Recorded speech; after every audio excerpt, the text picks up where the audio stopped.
There's an elephant walking through every thrift store in America and is costing your cause thousands of dollars every single month. I'm talking about the "you got it for free, so I should too" crowd. I'm going to show you ways to shut this down, and one of them will probably make you a little bit uncomfortable, but stay with me. Let me be clear. The first responsibility of a not-for-profit thrift store is to make money for your cause, whether it's shelter puppies or second chance citizens or building homes, whatever. That's the job. But I've met too many operators who feel guilty for prioritizing profit. Some literally apologize for it. And you know what? Many of those go out of business. So funding your cause is the job. Be proud of it. But here's what the "you got it for free" crowd doesn't want to hear. A thrift operation has the complexities and expenses of any other business, and then some. So let's talk about what's not free. And I know you know these.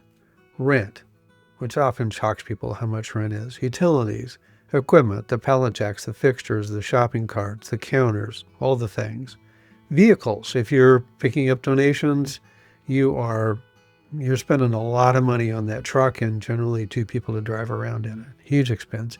Insurance, supplies, the tags, the taggers, register receipt, cleaning supplies, all those things. Trash removal, which is a really large expense for many thrift operators. Cash registers, and certainly technology is very much not free. And then there's the big one, labor. The substantial labor to sort, grade, price, and stock that free stuff costs money. Employees seem to expect paychecks, and rightfully so. Even with volunteers, you need professionals to keep the machine running. And by the way, when I say making money, I mean what's left over after the bills are paid, not the total in the cash register every day or week or month. Here's something you can do tomorrow to combat this elephant. Share some expenses with your staff. When I started doing this, they were shocked. Ask them in the next meeting, "How much do you think our rent is?" And then let them guess a bit. And then tell them. Then relate that to how many t-shirts you have to sell just to cover that one expense. And it's generally a pretty big number. And trust me, the world won't end when you treat your staff like adults. Now, if you're paying property taxes, even as a rent pass-through, that's also a scary number, and it's public record anyway. So why does this matter? Because when staff doesn't understand expenses, they sympathize with, and frankly, sometimes even facilitate, that "you got it for free" crowd. But here's the thing. When your staff understands that free stuff quits being free when it enters your building, you start winning on that front. I'd even suggest putting up a poster at the register, "What's not for free?" and list it out. And I'm sure you could come up with more things than I listed here. There's a growing crowd of people angry that thrift stores are doing a better job of getting fair value out of goods. You've probably seen those outrageous social media posts. Most of them are driven by resellers that are mad that their bottom lines are being squeezed as thrift stores' bottom lines are improving. It's time to speak up for your cause. So let me share an experience that shifted my attitude. Years ago, I noticed we couldn't keep costume jewelry jars in stock. We'd sell flower vases full of unsorted jewelry for about $20 a pop. And people were constantly asking when we'd have more. So I got curious. So I dumped out a few gallon Ziploc bags of jewelry that were laying around in the back room, and I went through every single piece. I'm just a guy that was sorting through that knew a few very basic things about gold and silver and gems. You guessed it, sterling silver, gold rings, gold necklaces, gemstones, right in plain sight. From that moment on, we sorted everything and put the good stuff in glass cases at a fair value. Resellers were furious. Some were downright belligerent, and a couple got in my face and asked me what right I had to do that. Well, the right I had to do that is we own the stuff, and it's our job to get fair value out of what's donated to us. But I can tell you what, I was thrilled to put $1,000 in the bank from the sale of one single platinum and diamond ring that we found. $1,000. That's a lot of t-shirts too.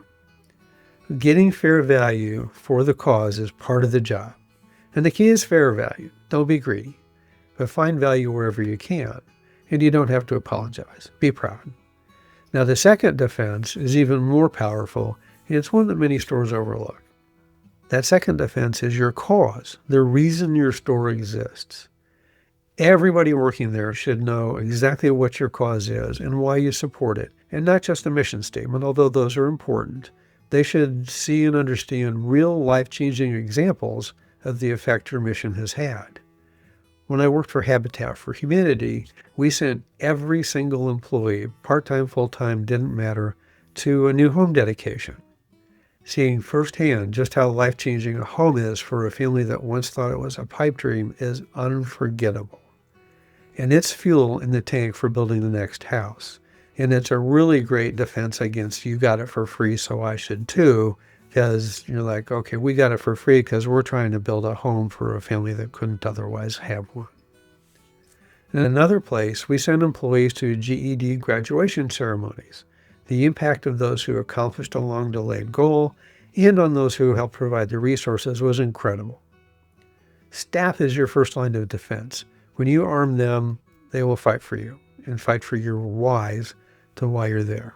All of that should be backed up with powerful in-store signing that shares the impact of your cause. I used to stop at Savers from time to time, which is a for-profit thrift operation. Nothing wrong with that, but they're a for-profit, and they were a direct competitor. And for a time, they did a better job than we did at touting their support of a worthy not-for-profit versus our actual not-for-profit. We did eventually get that fixed. Now, as with all things, there's always a caveat. And I'm going to get some haters on this, and feel free to vent in the comments if you like, and I'll respond to those. If your mission is providing free or nearly free items to underserved communities, that's a different story. But even there, I'd argue balancing direct provision with responsibility. So here's a quiz. If you found a $100 bill and a pair of Levi's that you're sorting to give away, would you leave it in the pocket, or would you put it toward paying the utility bill? And here's the real test. Vintage Levi's can sell for $100 and sometimes hundreds of dollars. So do you give those jeans away, or do you get value out of it to help keep the lights on? Now, only you know the right answer to that for your charity. The decision should be intentional. It should be driven by your mission statement, core values, and fiscal responsibility. Don't apologize for supporting your mission first. If this resonated with you, please subscribe, because every video on this channel tackles one facet of running a thrift store like a business. I'm Tim, a real flesh and blood person, and I'll see you in the next one. Thank you.